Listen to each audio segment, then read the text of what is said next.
Bengal educational news চ্যানেলে আপনাদের সকলকেই স্বাগত জানাই। আজকে আমরা স্টাফ সিলেকশন কমিশনের একটি বিজ্ঞপ্তি নিয়ে আলোচনা করব। এই বিজ্ঞপ্তি অনুযায়ী লাইব্রেরি অ্যান্ড ইনফরমেশন অ্যাসিস্ট্যান্টের 11টি পোস্টের বিজ্ঞপ্তি প্রকাশিত হয়েছে, যা স্টাফ সিলেকশন কমিশনের মাধ্যমে নেওয়া হবে। এখানে লিখিত পরীক্ষা ও ইন্টারভিউয়ের মাধ্যমেই প্রার্থীকে নিয়োগ করা হবে। এই আবেদন প্রক্রিয়াটি অলরেডি শুরু হয়ে গেছে। আবেদনের লাস্ট ডেট 18 মার্চ 2024। আপনারা স্টাফ সিলেকশন কমিশনের ওয়েবসাইট থেকে আবেদন করতে পারবেন। আপনারা আবেদনের জন্য ভিজিট করবেন www.ssc.gov.in এই ওয়েবসাইটে। এই নিয়োগ প্রক্রিয়াটি সম্পূর্ণ হবে কম্পিউটার বেসড এক্সামিনেশনের মাধ্যমে।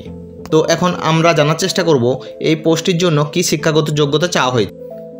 লাইব্রেরি অ্যান্ড ইনফরমেশন অ্যাসিস্ট্যান্ট এই পোস্টের জন্য শিক্ষাগত যোগ্যতা চাওয়া হয়েছে গ্র্যাজুয়েট উইথ লাইব্রেরি সায়েন্সে ডিগ্রি বা ডিপ্লোমা থাকতে হবে।